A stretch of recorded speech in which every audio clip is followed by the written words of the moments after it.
आज अगर हम देखें तो एक यूएस डॉलर की वैल्यू अप्रोक्सीमेटली 90 रुपीज़ के आसपास बनी हुई है। मतलब जो रुपीज़ की वैल्यू है वो गिर रही है कंटिन्यूसली। मतलब हमें एक डॉलर लेने के लिए अप्रोक्सीमेटली 90 रुपीज़ स्पेंड करने पड़ेंगे। पहली बार 3 दिसंबर को जो है इसने 90 का मार्क क्रॉस किया था। पहली बार ऐसा हुआ था हिस्ट्री में कि रुपये की वैल्यू इतनी ज़्यादा गिरी थी। अब हम अगर प्रेजेंटली भी देखें तो ये 90 रुपीज़ के आसपास ही बना हुआ है, 89.89 जो प्रेजेंट में है। और ये 90 रुपीज़ के आसपास ही फ्लोट कर रहा है। तो क्या कारण है जिसकी वजह से जो है रुपये की वैल्यू गिरी है, और उससे क्या इम्पैक्ट पड़ेगा, इन दो चीज़ों को हम स्टडी करेंगे। अगर हम कंपेयर करें डॉलर वर्सेस रुपये को, जैसे हमारे पास एट प्रेजेंट क्या है कि अप्रोक्सीमेटली हम मान के चलते हैं कि एक यूएस डॉलर के बदले में हमें 90 रुपीज़ देने पड़ेंगे। ठीक है, इसका मतलब क्या है कि रुपये की वैल्यू गिर रही है, कि ज़्यादा रुपये लग रहे हैं एक यूएस डॉलर को कम्पीट करने के लिए। तो इसका क्या इम्पैक्ट पड़ेगा, इस चीज़ को हम देखेंगे। और स्पेशली सबसे पहले हम देखेंगे कि इसके रीजंस क्या है, क्यों ऐसा हुआ है कि हमारे पास जो है रुपये की वैल्यू जो है गिरी है। तो रुपये की वैल्यू गिरने का सबसे बड़ा रीज़न हम सिंपल जो है डिमांड सप्लाई लॉजिक से समझ सकते हैं कि अगर हमारे पास मार्केट में इस टाइम जो है डॉलर की जो है शॉर्टेज है एज कम्पेयर टू रुपी। ठीक है, अगर डॉलर की शॉर्टेज होगी तो डॉलर का वैल्यू बढ़ जाएगी। डॉलर की वैल्यू बढ़ने का सिंपल सा मतलब है कि रुपये की वैल्यू कम हो रही है। पहले जो मान लो एग्जांपल के लिए हम लेते हैं कि एक डॉलर में हमारे में जो है 80 रुपये मिल रहे थे, अब हमें एक डॉलर में अप्रोक्सीमेटली 90 रुपये मिल रहे हैं, बिकॉज डॉलर जो है डियरर हो रहा है, मतलब डॉलर की जो है शॉर्टेज हो रही है। तो ये डॉलर की शॉर्टेज होने का क्या रीज़न है, ये हम सबसे पहले देखेंगे। जैसे सबसे बड़ा जो रीज़न है वो है कि यूएस का जो हमारे पास टैरिफ लगा है। अच्छा, यूएस के टैरिफ से क्या होता है, यूएस के टैरिफ से हमारा जो एक्सपोर्ट है वो कम हो गया है। एक्सपोर्ट के कम हो जाने की वजह से क्या हुआ है कि जो हम डॉलर अर्न कर रहे थे वो डॉलर डिक्रीज हुआ है। तो फर्स्ट रीज़न जो हमारा डॉलर के जो सप्लाई के कम होने का क्या है, वो है यूएस के टैरिफ का बढ़ना। सेकंड चीज़ क्या है कि गोल्ड के प्राइस बहुत ज़्यादा बढ़ गए हैं। गोल्ड के प्राइस के बढ़ने से क्या हो जा रहा है कि हम ज़्यादा गोल्ड बाय करेंगे, उसके लिए हमें जो है ज़्यादा डॉलर देना पड़ रहा है। बिकॉज अगर हमें कोई चीज़ इंपोर्ट करनी है तो हमें जो है इंटरनेशनल मार्केट में डॉलर से पेमेंट करनी पड़ेगी। तो मतलब डॉलर का आउटफ्लो हो रहा है ज़्यादा हमारे मार्केट से। तो ये दो रीज़न सीधे सीधे हैं जिसकी वजह से जो है हमारे पास डॉलर की कमी हो रही है मार्केट में। अच्छा, इसके अलावा एक और रीज़न है जो बहुत इंपॉर्टेंट रीज़न है, वो है कि एफडीआई का जो है आउटफ्लो हो जाना। आउटफ्लो स्पेशली अगर हम इसको बोलें तो हम इसको रिपेट्रिएशन बोलेंगे। रिपेट्रिएशन का क्या मतलब है कि जिन लोगों ने एफडीआई के तौर पर हमारे कंट्री में इन्वेस्ट किया था, वो अपनी इन्वेस्टमेंट को जो है यहाँ से विड्रॉ कर रहे हैं। विड्रॉ भी नहीं कर रहे हैं एक तरह से, जैसे मान लो किसी ने इन्वेस्ट किया था 2 करोड़ रुपए का, और बाद में मान लो वही पैसा जो है वो विद जो है प्रॉफिट जो है मान लो उनको 5 करोड़ हो गया, तो उस 5 करोड़ को वो यहाँ से विड्रॉ कर रहे हैं। इसकी वजह से क्या हो रहा है कि हमारे पास एफडीआई का आउटफ्लो बढ़ गया है एज कम्पेयर टू इनफ्लो। अच्छा, अगर किसी कंपनी में हम 10% तक के शेयर खरीदते हैं, मान लो यूएस का कोई आदमी या यूएस की कोई कंपनी किसी इंडियन कंपनी में अप्रोक्सीमेटली 10% के शेयर खरीदता है, अप टू 10%, तो हम उसको एफपीआई बोलते हैं। जब ये 10% से इंक्रीज कर जाता है तब हम उसको एफडीआई बोलते हैं। ये एक शॉर्ट डिटेल थी, पर हम सिंपली क्या बात है, तीसरा जो रीज़न है जो हमारे पास डॉलर के कमी का, या हम बोल सकते हैं कि डॉलर के डियरर होने का या डॉलर के आउटफ्लो करने का हमारी इंडियन मार्केट से, वो है एफडीआई का रिपेट्रिएशन या आउटफ्लो हम बोल सकते हैं सिंपली। तो ये दो तीन चीज़ें हैं जिसकी वजह से जो है डॉलर की कमी हुई है।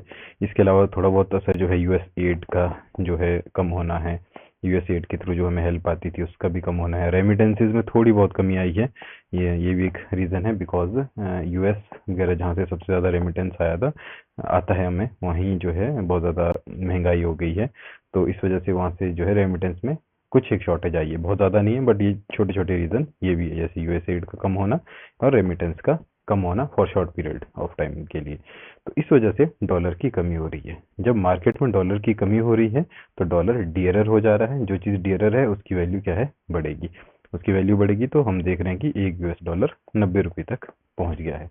तो ये सिर्फ रीज़न कि जिस वजह से जो है हमारे पास रुपये की वैल्यू कम हो रही है। और हमारे डोमेस्टिक रीज़न भी है, बट जो गवर्नमेंट इस टाइम जो रीज़न फ्लोट कर रही है वो यही रीज़न है जो गवर्नमेंट बता रही है कि ये डॉलर के स्ट्रांग होने से रुपये कमज़ोर हुआ है, ना कि रुपये के कमज़ोर होने की वजह से ये सिचुएशन क्रिएट हुई है। तो अब हम देखेंगे नेक्स्ट चीज़ की इससे क्या इम्पैक्ट पड़ता है इंडिया पर। देखो इम्पैक्ट दो तरह से देख सकते हैं, इम्पैक्ट पॉजिटिव भी हो सकता है, इम्पैक्ट नेगेटिव भी हो सकता है। दो सिचुएशन हो सकती है।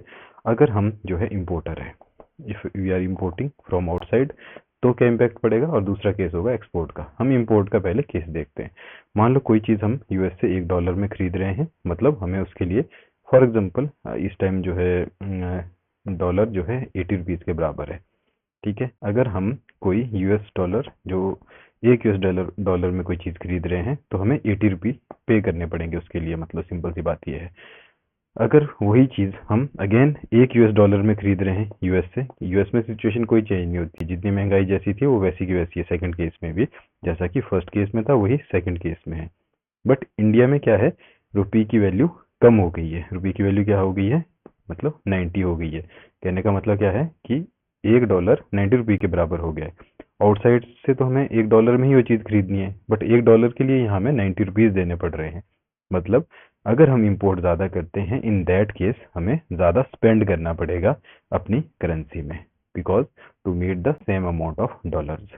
अब सिचुएशन मान लो उल्टी कर देते हैं। अगर हमारे पास एक्सपोर्ट ज़्यादा हो रहा है, हम एक्सपोर्ट ज़्यादा कर रहे हैं, इन दैट केस क्या होगा, मान लो कोई यूएस की कंपनी इंडिया से इंपोर्ट कर रही है, in that case US is an importer for example. तो उस केस में मान लो 80 रुपीज़ में 1 kg राइस मिल रहा है। राइस हम बहुत एक्सपोर्ट करते हैं। मान लो 80 रुपये में 1 kg राइस मिल रहा है, तो वो $1 दे के जो है 1 kg राइस खरीद सकती है यूएस की कंपनी या यूएस का जो भी ट्रेडर होगा। सेकंड केस में मान लो जो हमारे पास रुपये की वैल्यू कम होगी, 90 हो गई।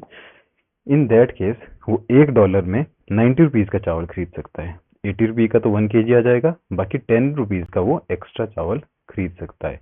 तो मतलब यूएस के इम्पोर्टर को फायदा हो रहा है, या इसको हम रिवर्स में देख सकते हैं कि इंडिया का एक्सपोर्ट बढ़ेगा, बिकॉज यूएस का जो इम्पोर्टर है he will prefer Indian goods, because India से उसको फायदा हो रहा है, 10 रुपए का एक्स्ट्रा सामान मिल रहा है because of fall in value of rupee.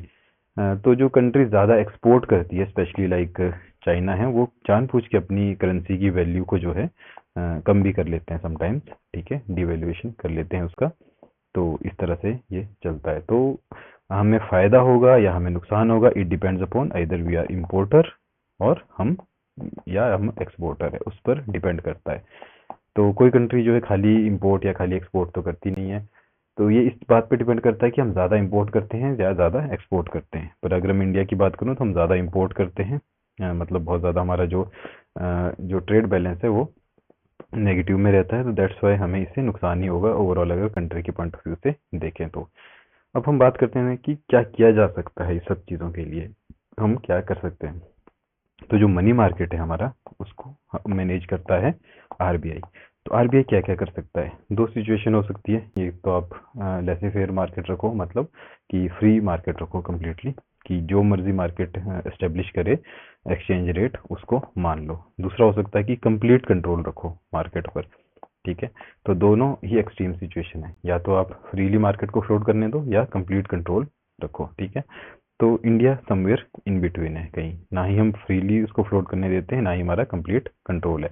Complete control का मतलब जैसे हो सकता है कि आरबीआई एक फिक्स कर दे कि $1 इक्वल टू 10 रुपी या $1 इक्वल टू 100 रुपी, तो फिक्स रहेगा, सबको मानना पड़ेगा।